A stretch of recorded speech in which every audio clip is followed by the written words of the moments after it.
जगन्नाथपुरी की यात्रा कई लोग ये भी कहते हैं कि कृष्ण जी का दिल है वहां पर। उसके पीछे कथा सुनाई जाती है कि भगवान श्री कृष्ण वो जब अपनी लीला पूरी करके चले गए तो उनका पूरा देह जल गया, हृदय नहीं जला। ये बात का भी मैं खंडन करता हूँ कि नहीं, भगवान श्री कृष्ण गीता में स्वयं कहते हैं कि मेरे को पंचभूत का शरीर मानने वाले और पंचभूत में विलीन हो जाता हूं मैं, ऐसी जिनकी बुद्धि है वो अपवित्र है। नहीं, ठाकुर जी परब्रह्म है, वो जन्म लेते हैं, वो सब कुछ करते हैं, पर हमारे आपकी तरह उनका अंत नहीं होता, वो अंतर्ध्यान हो जाते हैं, चले जाते हैं अपनी लीला पूरी करके। फिर तीसरी बात आती है कि फिर जगन्नाथ जी के अंदर जो भाव कहता हूँ क्या, वो जीवित शालिग्राम है जो श्री जगन्नाथ जी के भीतर है। पहले नील माधव भगवान थे, वो नील माधव भगवान एक वैष्णव को दर्शन देते थे।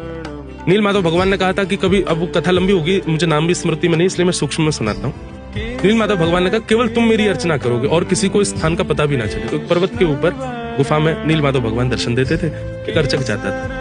तब एक इंद्रद्युम्न नाम के राजा थे, उनको थोड़ा सा पता चला कि शायद ये व्यक्ति जहाँ जाता है वहाँ कुछ दैवी शक्ति है। उन्होंने एक अपने सेवक को भेजा कि जाओ, जाकर के देखो ये कहाँ जाते हैं। तो उस व्यक्ति ने उनसे मित्रता कर ली जो ठाकुर जी की सेवा करते थे। बोले मुझे भी ले चलो। बोले शर्त ये है, आंख पे पट्टी बांध के ले जाऊंगा, तुम मार्ग ना देख लो, नहीं तुम रोज पहुंच जाओगे। उस व्यक्ति ने चतुराई क्या की कि वो एक कुछ उसने बांध लिया, अनाज या कुछ गेहूं, वो एक तरफ से वो दाने गिरते जा रहे थे और वो जा रहा था रास्ते में, ताकि अंकुरित होके इनमें से पौधे निकल आएंगे तो मार्ग पता चल जाएगा। उसने जाके वहां दर्शन किए नील माधव भगवान के, फिर आंख पर पट्टी बांध के उसको वापस लिया। राजा को उसने जाके बता दिया, बोले कि मैंने ऐसे ऐसे ये दाने छोड़े, कुछ दिन में अंकित हो जाएंगे, उनके किनारे किनारे आप चले जाना। इंद्रद्युम्न राजा जो थे वो वहां पहुंच गए। जैसे पहुंचे तो ठाकुर जी वहां से अंतर्ध्यान, देखिए मैंने तो कहा था कि मैं एक कोई दर्शन दूंगा, वो जिसको चाहेगा वो दर्शन करे, उसके अलावा और कोई नहीं। इंद्रद्युम्न राजा ने प्रार्थना की, बोले भगवान आप मुझे भी दर्शन दीजिए, ऐसा क्यों। तब भगवान ने कहा देखो अब एक काम करो, समुद्र में नीम की लकड़ियां बह करके आएंगी, उससे मेरा एक स्वरूप निर्माण करवा और उस स्वरूप को ही तुम मेरा स्वरूप मान करके इस स्थान पर विराजमान कर दे। और एक जीवित शालिग्राम है, इन शालिग्राम जी को मेरे हृदय में विराजमान करके मेरे को ही अपना इष्ट मान करके मेरा दर्शन किया करना। तब लकड़ियां बहती हुई आई, एक मूर्तिकार को वो दी गई। नियम था कि जब तक मूर्तियां बनने जाएंगी भीतर जाके देखना नहीं।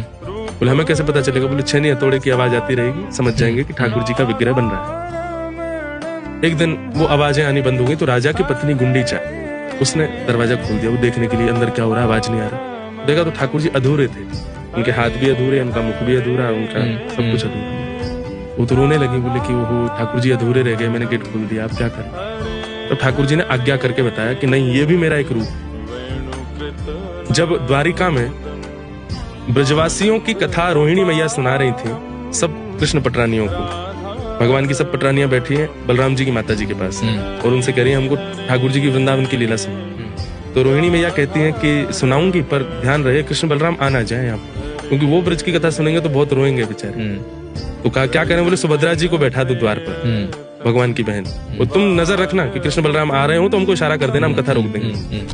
कथा कहते कहते यहाँ तो सब पटरानियां भगवान के भाव में आ गई, सुभद्रा जी भाव में आ गई, इतने में ठाकुर जी और बलराम जी आ गए। उन्होंने कहा ये सब भाव में क्यों है। कान लगा करके सुना तो वृंदावन की लीला चल रही। और ठाकुर जी और बलराम जी दोनों सुभद्रा के अगल बगल बैठ गए। ब्रजवासियों की भाव सुनते सुनते सुनते सुनते सुनते ठाकुर जी की दोनों भुजाएं खड़ी हो गई और मानो भगवान ऐसे कह रहे हो कि कोई ब्रजवासियों को ले आओ, मेरे हृदय से लगा दो। और प्रेम की 10वीं अवस्था पार कर गए ठाकुर जी।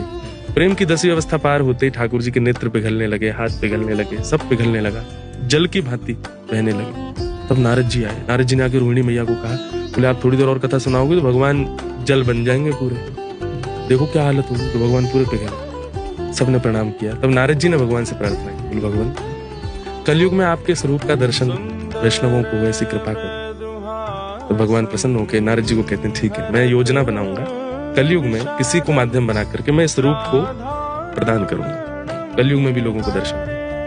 इंद्रद्युम्न राजा को और गुंडीचा को भगवान ने कहा कि ये जो मेरा रूप अधूरा, अधूरा मत समझो, ये तब का रूप है जो आप दोबारा, तुमको ये बीच में अचानक तुमने गेट खोल दिया, ये भी मेरी प्रेरणा थी। मुझे याद आया कि वो द्वारिका में जो रूप मेरा प्रकट हुआ, प्रेम का स्वरूप, वो दुनिया को दिखे, वही श्री जगन्नाथ जी। तो बलराम जी, सुभद्रा जी और श्री जगन्नाथ जी, श्री कृष्ण, तीनों का ही वो स्वरूप है। प्रेम विगलित है ठाकुर जी, प्रेम में पिघले हुए, ऐसे श्री जगन्नाथ जी।